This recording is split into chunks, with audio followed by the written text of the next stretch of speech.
De volta aqui com vocês para nossa última parte da nossa aula de hoje de lógica de programação.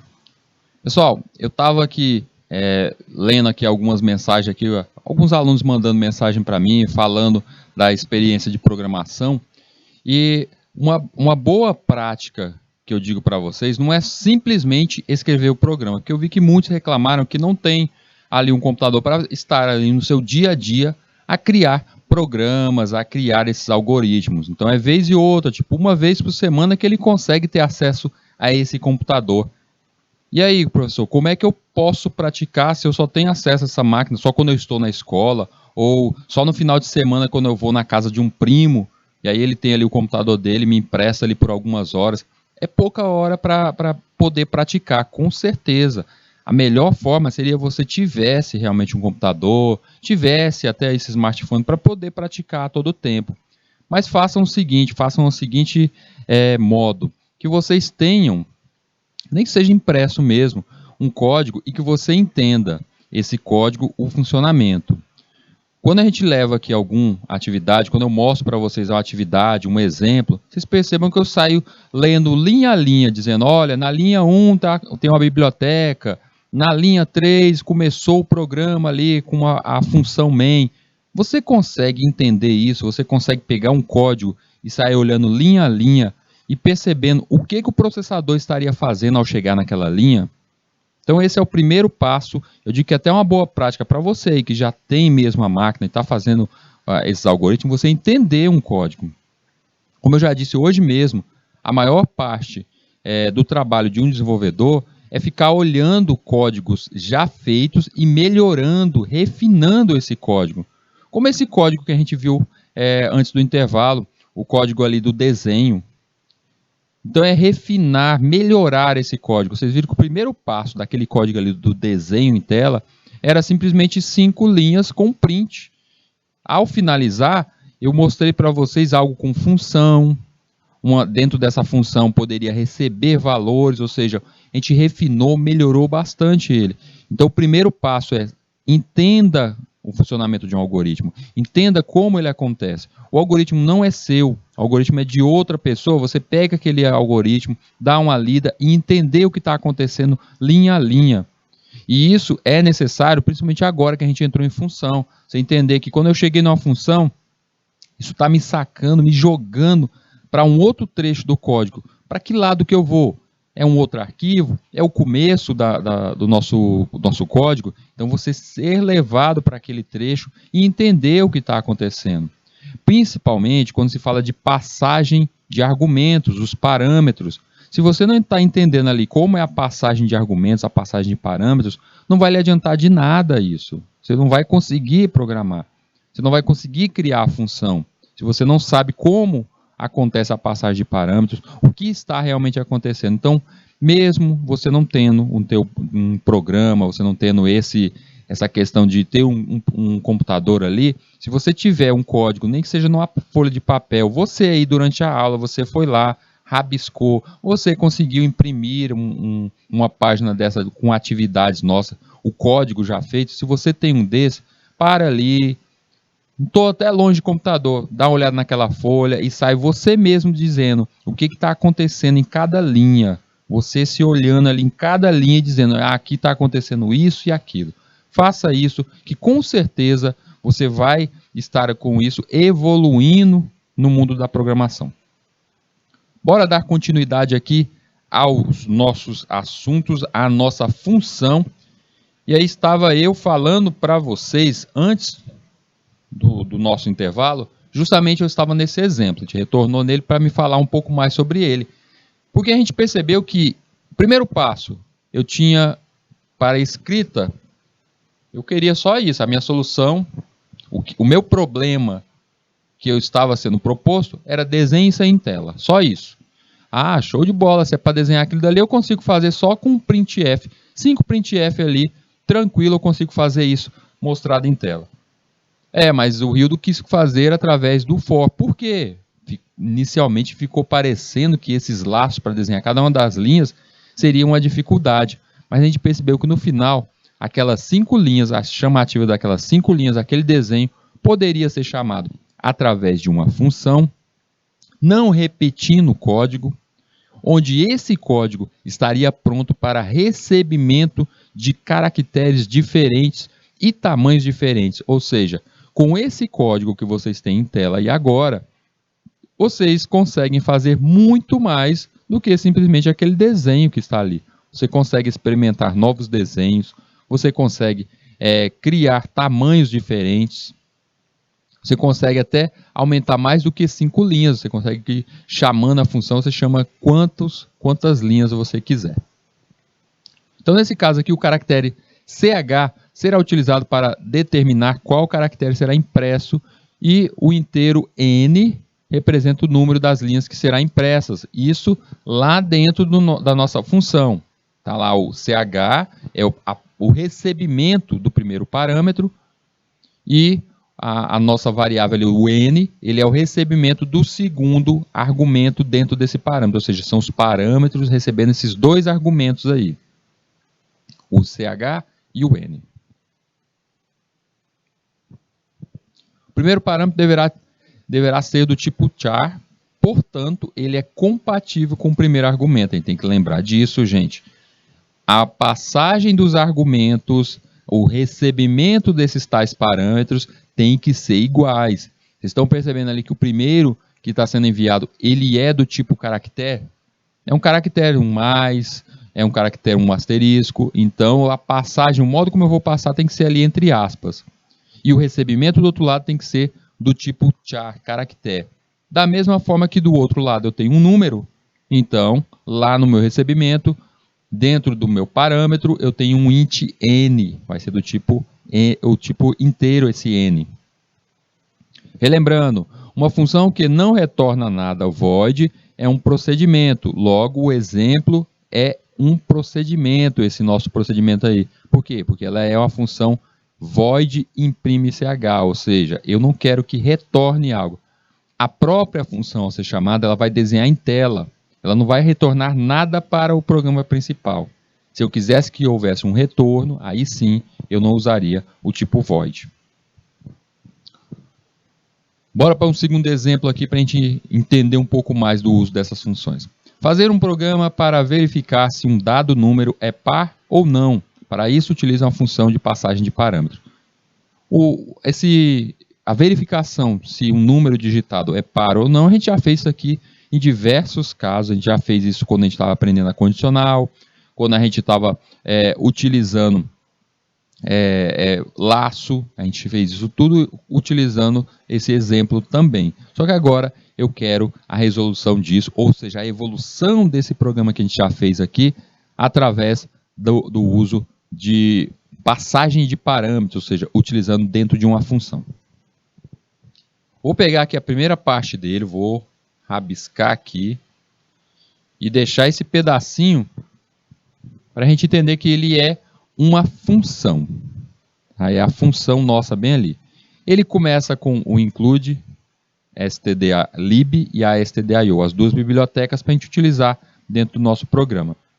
Lá no nosso programa principal, a gente percebe que ele vai chamar vou até marcar para vocês verem aqui, a nossa função verifpar ali nessa linha.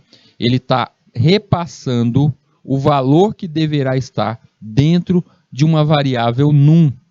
A variável num, por sua vez, ali na linha anterior, ela recebeu um número que a pessoa digitou em tela. A pessoa digitou, está dentro de num, e aí ele vai ser repassado lá para a nossa função, lá como parâmetro dessa função. Agora, dando uma olhada lá no topo, no quadradinho que eu rabisquei, a verifpar, ela está recebendo um int k, ou seja, o que estiver dentro de num tem que ser do tipo inteiro. E o número que tiver ali vai ser recebido ali por aquela variável local k, que foi criada ali dentro daquele parâmetro. E aí lá é feita aquela comparação.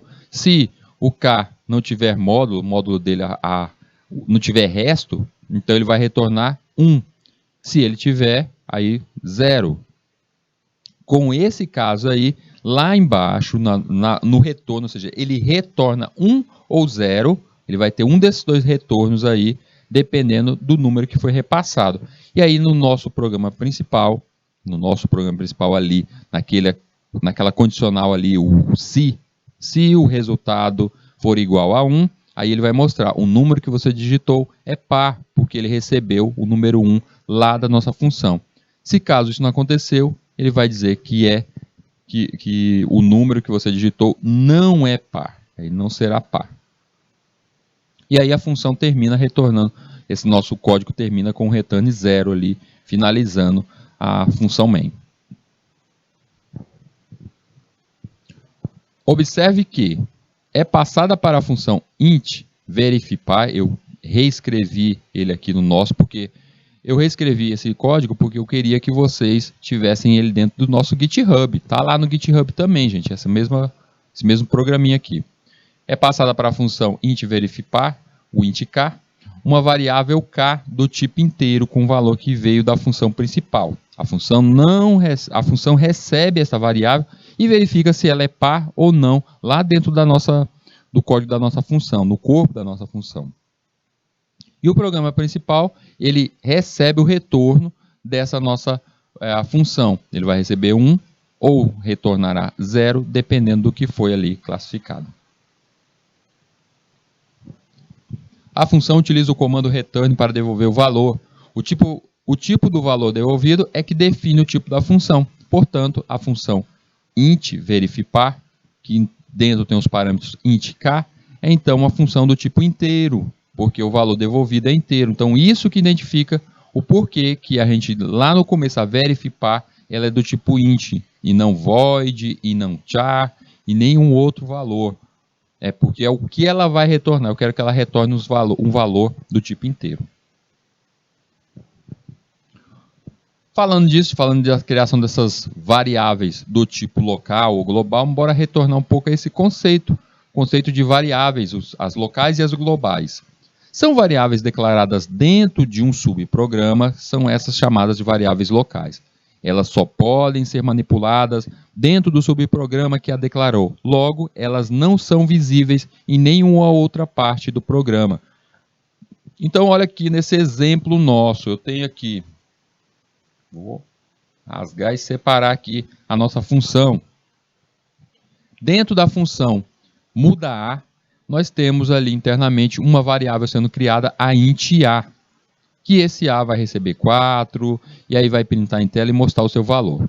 Tudo bem, mas perceba que essa variável int a, que foi criada dentro desse corpo ali, dentro do corpo dessa função, ela vai funcionar somente naquele status ali, somente naquele momento.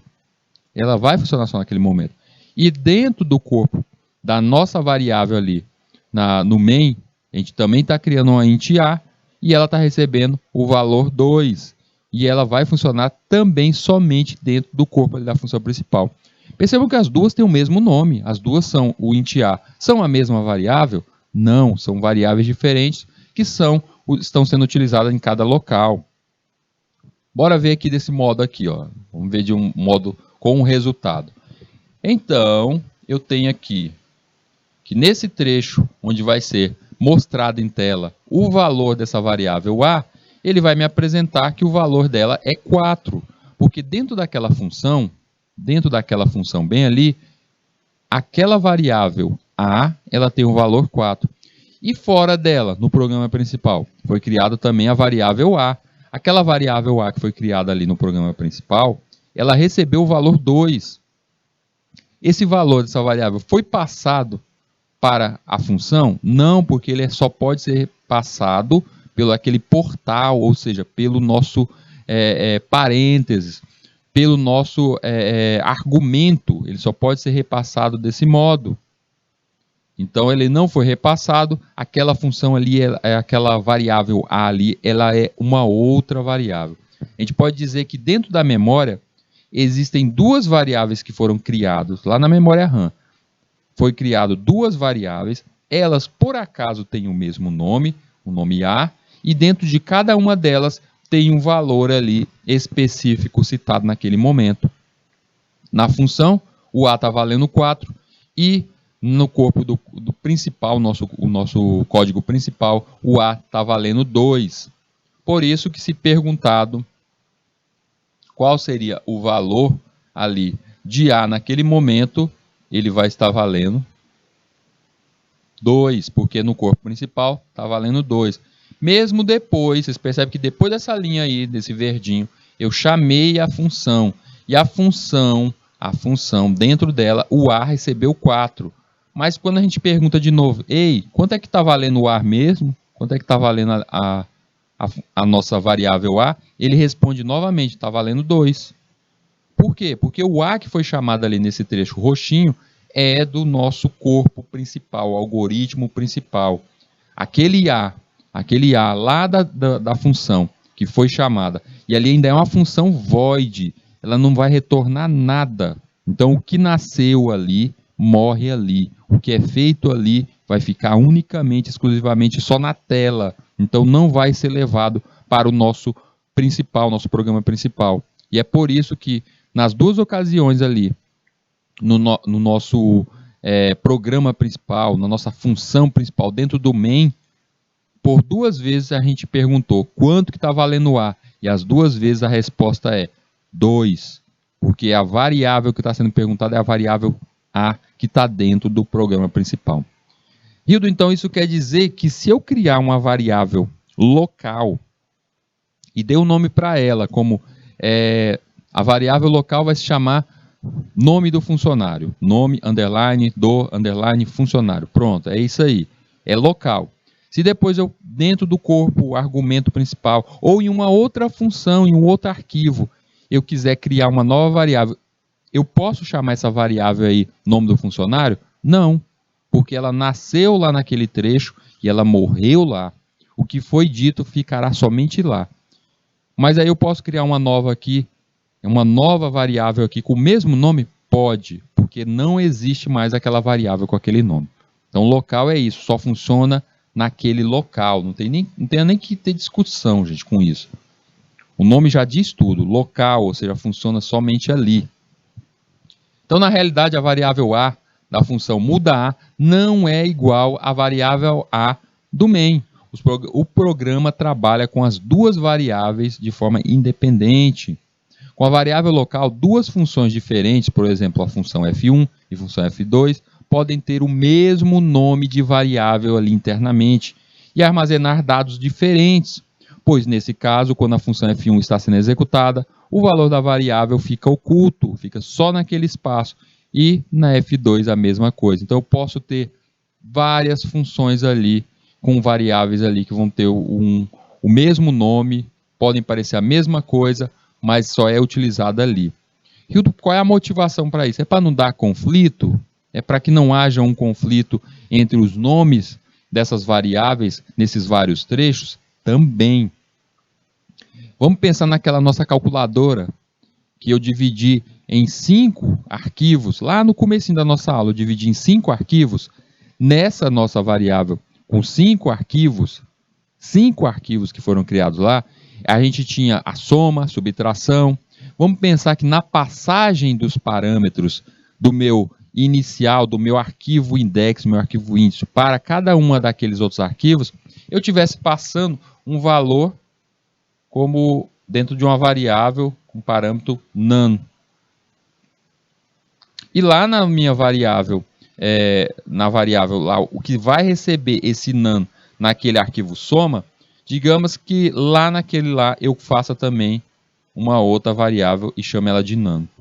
Se eu chamei essa variável de none já em 2 lugares, dá certo? Dá, porque a outra é local. E se no arquivo, aqui é o arquivo de soma, no arquivo de multiplicação, eu chamar também o none, criei uma nova variável chamada none. Eu posso criar essa nova variável none? Você está dizendo que em cada um dos arquivos, soma, subtração, multiplicação, em cada um deles eu vou criar uma variável que vai ter o mesmo nome, none? Pode? Claro que pode, porque elas são locais, elas funcionam somente naquele local. Mas se você quiser levar aquele valor para outros arquivos, aí você vai ter que criar uma variável do tipo global. Essas variáveis globais são variáveis declaradas no início do programa principal, fora do corpo de qualquer função, inclusive do main, não vai estar nem dentro do main. As variáveis globais podem ser manipuladas durante toda a execução do programa. Assim, qualquer alteração que se faça numa variável global refletirá em todas as funções do programa. Deve-se tomar cuidado, pois ao se definir uma variável global, ela não poderá ser redeclarada em outra função do programa, porque isso acarreta em um erro de compilação. Então eu não posso modificar. A variável tem um valor ali que foi definido para todas as funções, em todos os trechos do código do meu programa? Sim. Então pronto, isso não muda. Vocês querem ver algo que desse tipo? Uma variável que é do tipo global, em um exemplo prático? Vamos voltar para aquele jogo do nosso herói ali, o herói medieval que está indo para a floresta, enfrentando monstros. Qual seria uma variável global para ele? Uma variável global para o jogo como um todo, o valor da gravidade. O salto dele, ele sempre vai cair do mesmo jeito. Ou seja, a gravidade vai agir neste personagem da mesma forma que vai agir nos objetos, vai agir nos inimigos, os NPCs, em tudo nesse jogo. Tudo nesse jogo vai seguir aquele padrão único daquele valor da gravidade. Então, mas eu já vi em alguns jogos, tipo GTA, que tem um código que muda a gravidade. Quando você muda a gravidade, ele muda só para o seu personagem principal? Não. Tudo fica loucão, os carros, os outros inimigos, todos eles vão ter a sua gravidade também modificada, não ficou só em você. Por quê? Porque ela é uma variável global, ela afeta todo o jogo, a gravidade do jogo inteiro. Se você quiser fazer algo só, é nível local, ou seja, só em um trecho só seria nesse personagem como você alterar as características vitais, vamos lá, os pontos de vida do seu personagem. Então você alterou só no seu personagem. Se essa variável que tinha pontos de vida fossem para todos os personagens, até os inimigos iriam também ter ali esse valor de vida alterado. Por isso, nesse caso aí, é um exemplo para uma variável do tipo local. Observe que a variável A, nesse trecho aqui, nesse novo programa, foi declarada no corpo do programa principal. Quero que vocês percebam que comecei o programa, está lá a biblioteca, e criei a variável int A. Ela é global. Foi declarada no início do programa, ou seja, ela é global. Como no exemplo anterior, se a gente for agora chamar, vou chamar o meu programa. Começou, tem ali, eu nem precisei dizer que ela é do tipo int, tem lá o A recebendo 2. Quanto que a variável, vou colocar aqui o valorzinho dela. Quanto que ela tem dentro dela? Vou colocar o nome dela aqui, ó, A. 2. Então, nesse momento aí vem print, aí quero que diga quanto que está o valor de A. Ele vai dizer, vocês estão vendo o quadradinho? 2. Perfeito. Sigo para a próxima linha, onde tem chamada da função muda A. Na função muda A, eu parto lá para o código lá em cima, onde tem void, muda A. O que acontece com o A ali? O A está recebendo 4. O A recebeu 4? Então, muda. É a variável global agora que está recebendo. Ficou com 4. E aí vai mandar printar. Quanto é que tem em A? Vocês estão vendo ali no quadradinho. 4. Terminou a função? Terminou. Retornou alguma coisa? Não, era do tipo void. Volto para o meu programa principal. Lá no meu programa principal vai estar pedindo print o valor, você mostre o valor de A. No comecinho não era 2 nesse corpo principal? Mas essa daí é uma função global. E o que aconteceu até externo, lá na nossa função, transcorreu nesse valor. Ou seja, quanto é que tem aí no A, nesse exato momento? Tem 4, porque ela é global. Se ela fosse local, que nem mostrado no exemplo anterior, seria 2 espaços. Local, eu teria duas variáveis criadas. local. Ou seja, eu teria duas variáveis com o nomezinho A, mas cada uma em seu local. Então, no primeiro eu colocaria 2, na segunda 4. A pergunta é, quanto estaria o valor no principal? Está lá, 2. A gente tem que tomar cuidado com isso. Vai declarar no começo do programa, antes do main, então ela acaba sendo global, que é um exemplo de algo que a gente já vinha fazendo isso, a gente já ia criando algo global e não tinha percebido ainda. Vocês lembram quando a gente fala de vou criar uma constante, aí a gente ali no começo, abaixo das bibliotecas, a gente coloca jogo da velha define, aí dá um nome para aquela constante e um valor para ela. A gente fez isso muito dentro da Matrix. A gente fez lá na Matrix, a gente criou isso. Não fizemos isso? Fizemos. E esse número aí, o valor dessa constante, o valor de π, eu coloco lá, define π e coloco o valor dele, 3.14. Quando a gente coloca isso, a gente está dizendo, definindo que para tudo, no programa geral, aquele valor vai ter aquele número. É algo como, vou aqui criar, lá no comecinho do meu programa, abaixo das bibliotecas, isso no meu arquivo índice, meu arquivo inicial, eu vou colocar o valor da gravidade do joguinho que eu falei agora há pouco. Eu vou colocar que a gravidade vai valer 9.8. Então eu coloco lá, define gravidade recebendo 9.8. Pronto, gravidade 9.8. Está no começo do programa. E aí lá internamente no código, meu personagem, ele chama, eu quero usar a gravidade, o valor da gravidade, 9.8. O vilão também está sendo criado, ele tem a gravidade. Qual é o valor? 9.8. Utilizei um comando hacker aqui, nesse meu programa, para mudar o valor da gravidade. Aí eu vou lá e modifico o valor da gravidade. Eu mudei lá no começo do programa, não foi? Então eu alterei para todo mundo. Para o meu personagem, para os vilões, até para os objetos, toda a gravidade vai ser alterada. Então o valor da variável a nesse nosso programa foi alterado na função muda a, e essa alteração foi passada para a variável ali direto dentro do main. Mesmo, eu quero que vocês entendam o seguinte, foi mudado o valor ali dessa variável dentro da função ali muda a, o a foi alterado esse valor, e essa função ela é do tipo void, ela não retorna nada, ela não tem que retornar nada. Ela é do tipo void vazio, então ela não vai retornar valor para ninguém. Mas, mesmo assim, o valor foi alterado dentro de A, porque eu chamei essa variável global. Funções prontas. A gente já conhece diversas aqui, a gente já teve uma aula exclusiva só sobre essas funções prontas.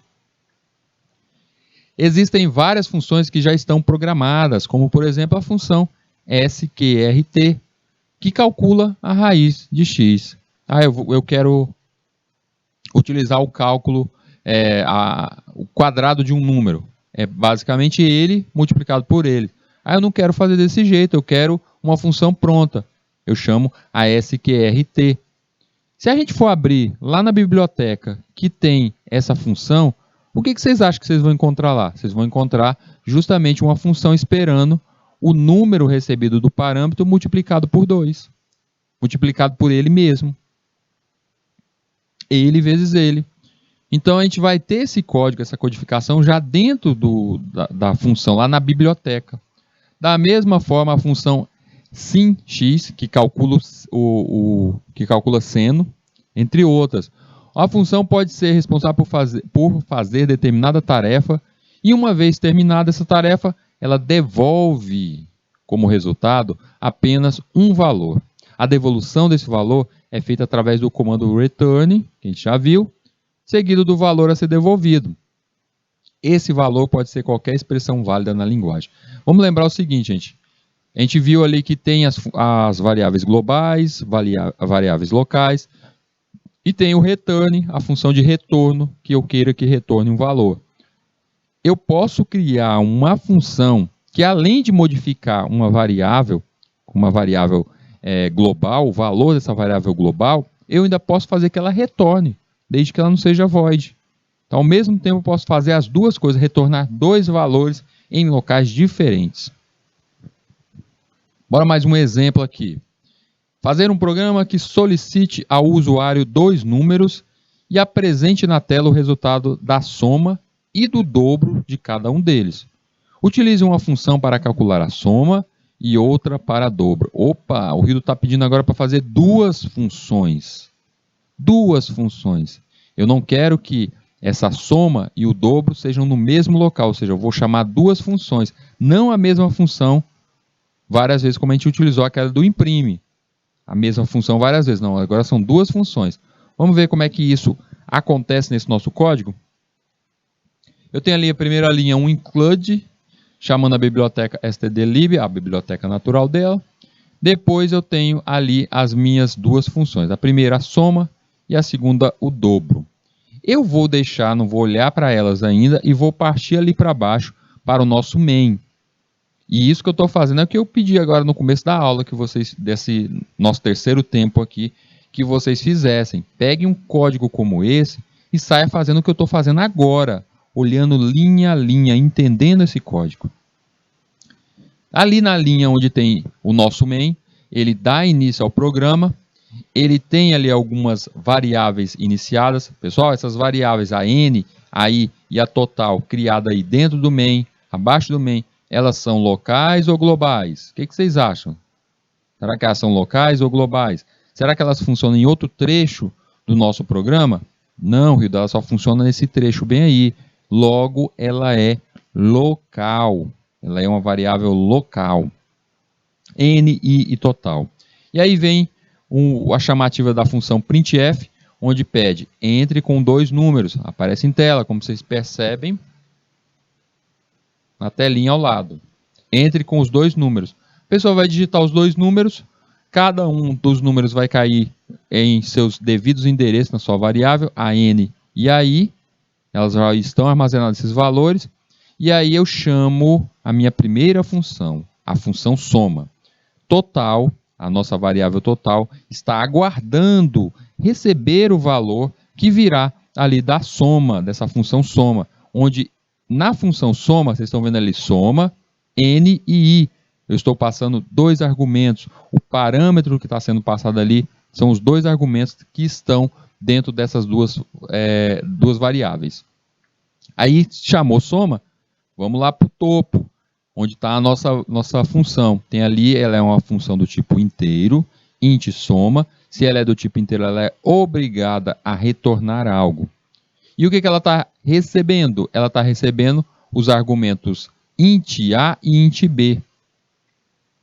Int a e int b, e até agora a gente não tinha mexido com esse a e esse b. Aí, que eu saiba, ele deveria receber o n e o i. Ele está recebendo, porque ele recebe nestas posições. Então quer dizer que o a, esse int a, vai receber o equivalente que está dentro de n. O b vai receber o equivalente que está dentro de i. E aí o que acontece dentro do corpo dessa função? Ela vai retornar a mais b. O que tem dentro de a? O valor que foi digitado ali em n. Dentro de b, o valor de i. Então ela retorna a soma, e essa soma lá no nosso programa principal vai ser jogada ali dentro da variável total. E aí vem, printando em tela, a função print, vai mostrar qual é o valor de total. Vai mostrar que a soma daqueles dois valores, o n e o i, deu esse total. E aí ele mostrou a soma. Da mesma forma ali que dentro do próximo printf, eu estou chamando agora a multiplicação. Quero chamar ali a multiplicação, ou o dobro, quero chamar o dobro disso. Então o que eu faço ali? Lá no finalzinho do meu print, eu estou chamando a minha função. Só que eu estou chamando essa função duas vezes.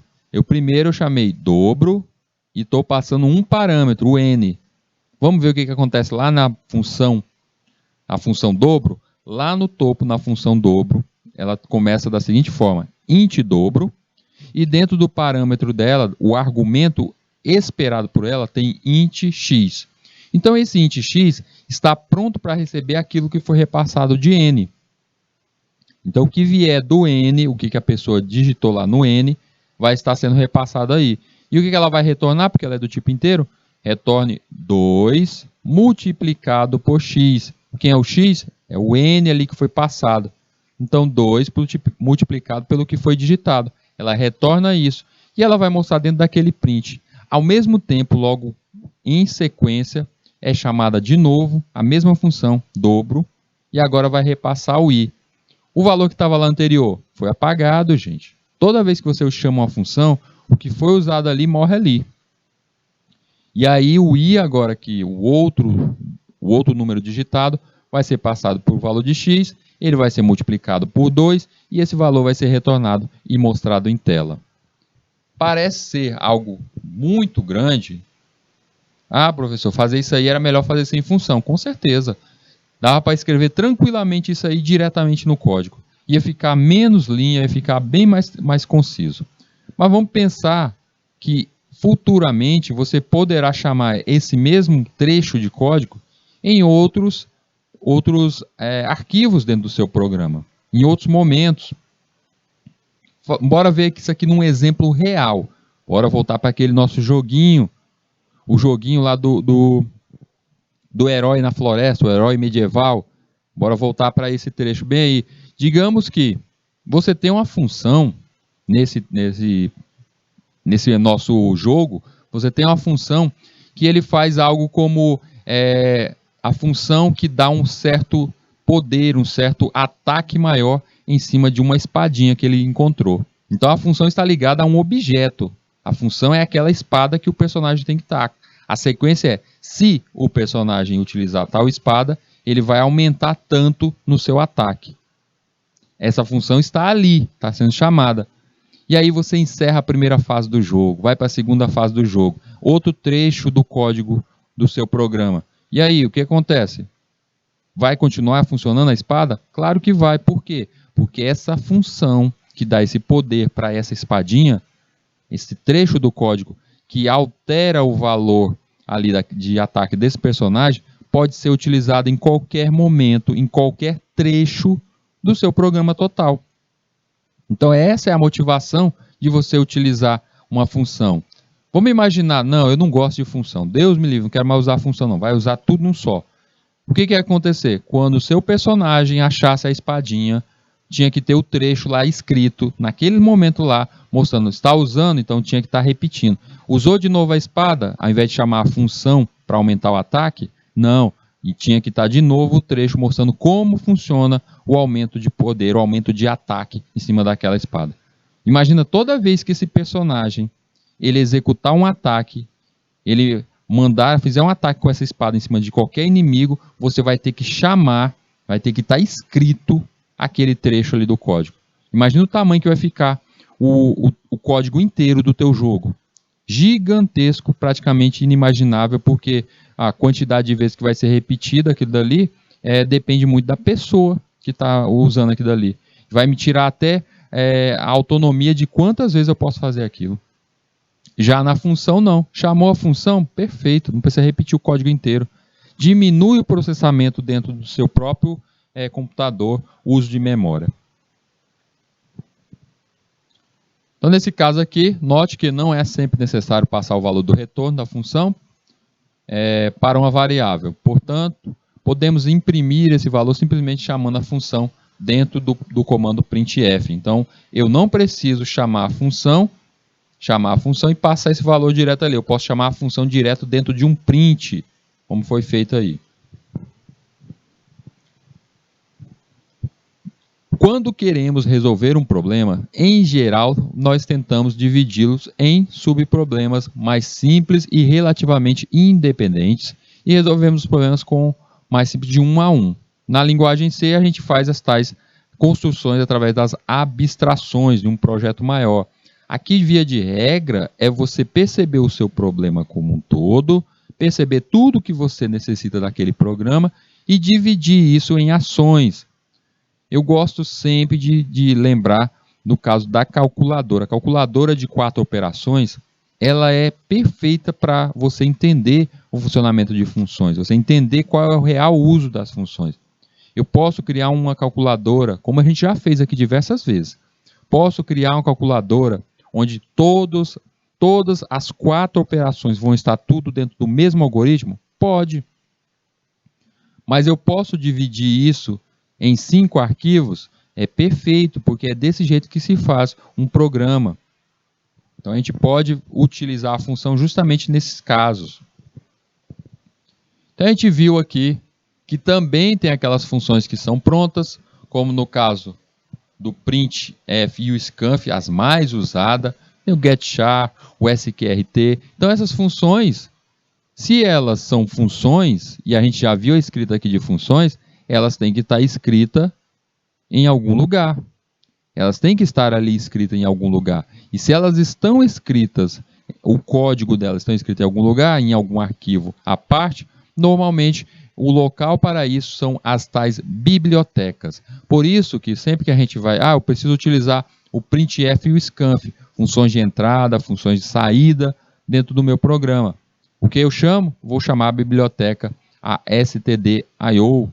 É nela que tem os comandos. Se a gente pegar a biblioteca stdio e abri-la, vocês verão o corpo dessas funções aqui, o modo como elas acessam a memória do nosso computador, o modo como elas estão acessando o nosso monitor para que seja escrita ali em tela. Então, quando nos referimos a uma função, usaremos a maneira frequentemente utilizada, que é através do parênteses, o nome da função e o parênteses. Estas funções podem ser escritas de forma independente uma da outra. É outra coisa que a gente viu aqui hoje. As funções elas não necessitam serem todas escritas no mesmo arquivo. Elas não necessitam estarem conectadas. Elas independem uma das outras. Então quer dizer que na minha calculadora, a função que está ali, a regra de como vai ser feita a soma, pode ser um código idêntico à regra da subtração, só alterando o símbolo ali de mais e menos. Pode ser desse jeito, mas um não está conectado ao outro, um não depende do outro. E o que isso tem de bom? Vocês lembram do exemplo que eu falei sobre o sistema operacional que acabou de ser lançado e o painel de controle está todo errado? O sistema operacional deixou de funcionar? Não, ele funciona, está ali inteirão funcionando. Perfeito, então você só tem que alterar aquele módulo. O único módulo real que parte de um programa que daria um erro a um nível extremo, a um nível que corromperia todos os outros, é o módulo de índice, o módulo inicial. O módulo inicial do seu programa, esse sim, ele não pode ter falha, porque é ele que se conecta às bibliotecas. É ele que se conecta a todas as funções. E se nele estiver o erro, aí todo o programa está corrompido. Aí nele não vai funcionar. Então a comunicação entre as funções passa a ser controlada e elas se comunicam somente através pelos valores que são passados para ela, que são os tais dos parâmetros que a gente viu. Bora ver aqui um exemplo, mais um exemplo. Eu tenho aqui duas funções. Tenho duas funções, a função soma e subtração, da nossa calculadora aí. Então, o passar da regra, o pedido para cada programador foi fazer essa função bem aí. Eu quero só aquele trecho, só aquele pedacinho ali, aquela função. E o programa principal? No programa principal, iniciado ali na linha 8, ele tem a criação das suas variáveis inteiro, está ali num 1 e num 2. E aí ele pede para a pessoa digitar o primeiro número, cai no número 1, o segundo número, cai ali no num 2, está armazenado, e aí eu chamo agora, quando eu quiser, não é obrigatório, quando eu quiser, eu chamo essas minhas funções. Chamei a soma, lá no topo está na minha função soma, os parâmetros no 1 e no 2 foram passados para as posições int A e int B, e aí internamente vai ser impresso em tela, está sendo impresso em tela, os valores ali de A, B, mostrando qual é a soma de A e B. E aí é o que mostra em tela ali. Quando eu mostro esse pedacinho aqui, esse pedacinho é o que está acontecendo dentro da função. Lá dentro da função. Isso aí não é o corpo do programa. E aí eu retorno para o corpo do programa o principal, onde está sendo chamada ali a subtração, volto para uma outra função, eu saio ali e vou para a função subtração, que ela também não espera nenhum retorno, e faço também o mesmo passo da primeira função. Mas eu quero que vocês percebam que as funções, as duas funções, elas não dependem uma da outra. Eu poderia ter na função subtração alguma falha. Digamos que na passagem dos parâmetros da subtração int a, vírgula, int b, eu tivesse colocado int a e não tivesse colocado a vírgula, tivesse colocado tudo aí, essa aí seria uma falha do meu código. Resultado, o programa deixa de funcionar? Não, ele está funcionando. Ele só vai parar e dar erro quando eu chamar a subtração. E quando é que a gente chama? Se a gente for ver, isso aqui estaria em um menu. Então lá no seu programa, digamos que o menu, a tela, o teu front-end, ele teria algo como um botão, tem lá um botão com soma, ele tem um segundo botão com a subtração. Quando é que eu chamo essa função? Quando eu clicar naquele botão, a minha calculadora, cliquei em cima do botão mais, eu automaticamente fui lá para a minha função soma, eu estou chamando ela. Eu sou obrigado toda vez, nesse programa aqui que está em tela, a gente está passando pela soma e subtração. Eu estou lendo desse jeito. Mas se ao invés de soma e subtração tivesse sendo chamada desse jeito, tivesse sendo chamada por botões, se eu estivesse clicando ali no botão e chamar aquela função, se a função subtração estiver errada, faltando aquela vírgula que eu falei agora há pouco, a calculadora deixa de funcionar? Não, ela funciona. Ela funciona, só que ela só vai conseguir fazer a soma, porque a função soma que está correta. A função subtração não está correta aí. Então, quando eu chamar a subtração é que dá erro. Bora ver isso na prática, na vida real? Quantas vezes vocês estão com algum software, você instalou um software no teu computador, e aí você diz assim, o programa está funcionando, mas toda vez que eu tento ir para tal janela, dá um erro e fecha. Eu instalei um joguinho no meu celular, mas eu não posso entrar em tal sala que ele encerra o programa. Eu não posso segurar, tentar falar com tal personagem, tal NPC, que aí o programa encerra, fecha. Isso quer dizer o quê? Que a falha está só naquele módulo. Poderá estar só na função daquele módulo. É só algo ligado para aquele trecho do programa. Mas o jogo todo. Aí eu consigo fazer tudo no jogo, mas eu não posso ir para aquele pedaço ali do mapa, que toda vez que eu vou para lá, o programa fecha, encerra. Isso aí você já deve ter visto em diversos tipos de programas, talvez jogos, esse tipo de falha. E essa falha vem do quê? Vem de um trecho defeituoso dentro desse nosso programa como um todo, dentro de um módulo. Se tudo estivesse, se todas as funções, tudo fosse escrito em um só arquivo, o programa não funcionava. Se essa função aqui, a função subtração, onde eu disse que faltou aí essa vírgula, ela não fosse uma função, mas ela estivesse escrita ali no código principal, e estivesse faltando algo como uma vírgula, um ponto e vírgula, o programa não funciona. Vocês já devem ter enfrentado isso. Esqueci um ponto e vírgula, e o programa inteiro não funciona por causa de um ponto e vírgula.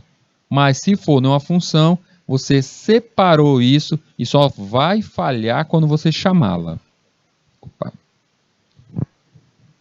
Então o programa em C consiste em uma ou mais definições das funções e variáveis. Há sempre uma função chamada a main, isso aí é regra, e as outras funções podem ser definidas. Cada uma pode ser definida de forma separada, mas nenhuma função pode ser definida dentro de uma outra função. Olha a regra, gente. Peraí, você disse que eu posso chamar uma função e nos parâmetros eu colocar funções chamando ali interno. Pode. Bora ver aqui. Criei a função f1 e dentro da função f1 eu tenho que passar dois parâmetros. E na função eu passo o parâmetro da f2 e da f3. É uma chamada aí, eu estou chamando a função f1 e passando os parâmetros de f2 e f3. O que eu estou fazendo bem aí? Eu estou executando a função 2, executando a função 3. O que retornará de cada uma delas serão esses parâmetros que serão usados dentro de f1. Perfeito. Mas o que ele está dizendo aí é que dentro de uma função, vamos pensar que lá no corpo, deixa eu apagar isso aqui, lá no corpo da nossa função, quando está sendo criado, eu criei a função F1, e dentro dela, vamos colocar aqui que ela tem parâmetros que estão sendo passados, A e B. E aí, dentro desse comando aqui, dentro do comando aqui, a parte, o que vai acontecer com ela quando ela for executada, aí eu vou criar uma outra função aqui, F2, não, aí já não pode, gente, você não pode fazer isso.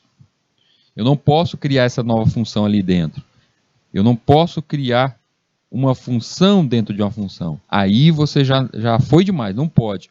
Eu posso sim chamar na passagem de parâmetros o valor resultante de uma função para outra, mas fazer isso aqui, ó, não pode, vocês não podem fazer isso aqui. Vou ver um exemplo aqui básico, mais um exemplo de uma função aqui.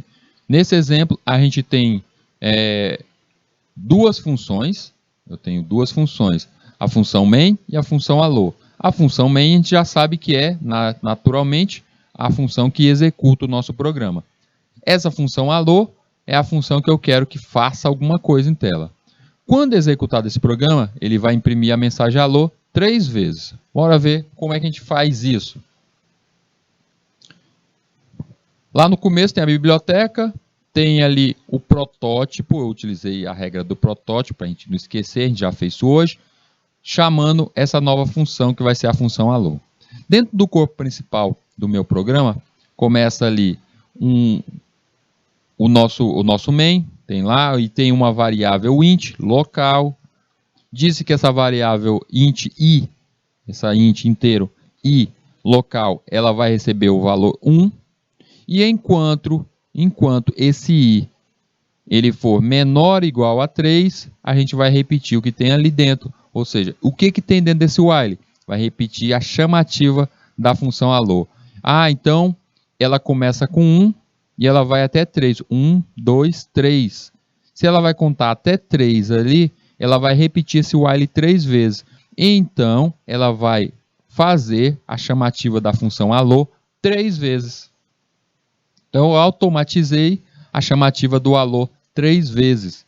E aí, o que tem dentro da função allo? Dentro da função allo, a gente percebe ali a partir da linha 16, onde está o corpo completo da minha função allo.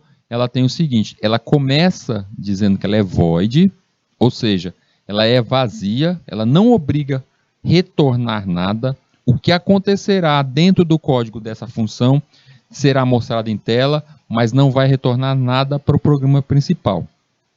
Dentro dos parâmetros, os argumentos que ela espera, tem um outro void.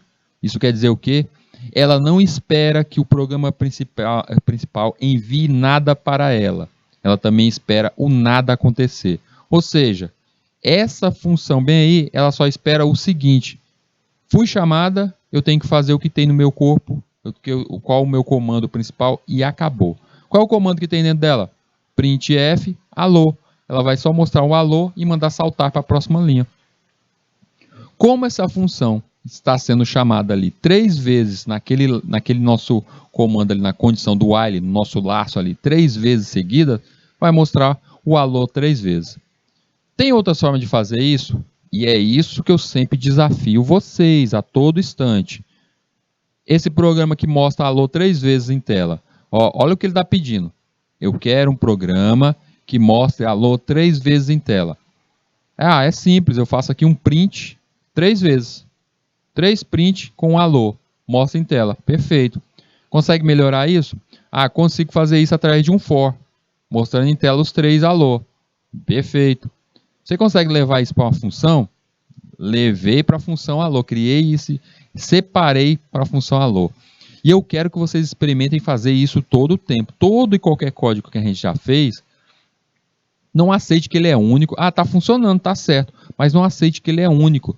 Tente fazê-lo com as novas ferramentas que você está experimentando. Até agora, a gente está utilizando muito código. Eu fiz as matrizes. Lembra das aulas de vetor, matriz? Fizemos tudo aquilo. Tu consegue fazer aqueles mesmos exemplos utilizando o que aprendemos hoje com a função, você consegue separar. Ah, eu não sei, professor, será que eu consigo? Tenta. Eu quero é que vocês experimentem, tentem fazer esse tipo de coisa. Por quê? Porque quando a gente chegar a um nível de já estar criando funções, procedimentos, aí a gente parte para o ponteiro, para fazer essas modificações, e aí chegou o momento de separar o nosso código. Essas funções que estão tudo grudadas em um só programa, elas vão ser divididas, separadas para um arquivo à parte.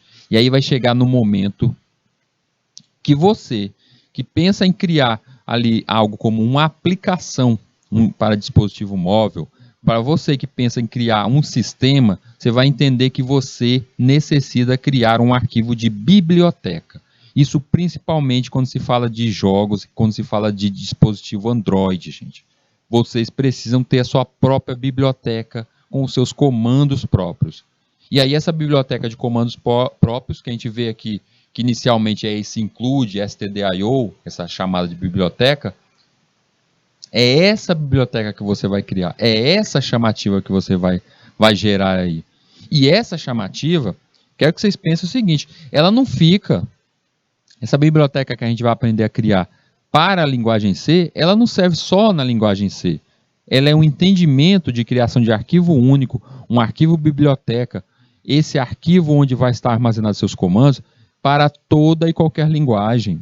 Eu disse para vocês que vocês vão utilizar isso em criação de jogos, criação de aplicativos para dispositivos móveis.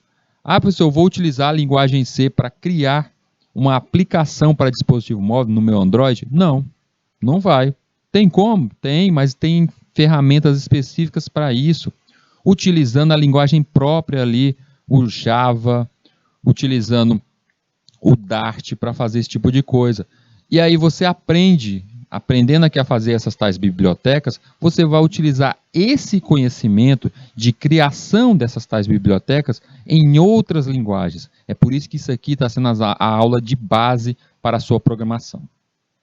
Turminha, vamos finalizando aqui. Vou agradecendo vocês por terem me acompanhado nessa manhã aqui cheia de conhecimento e vou pedindo que vocês experimentem lá no GitHub efetivar mais aquele código que tem lá. Vai melhorando.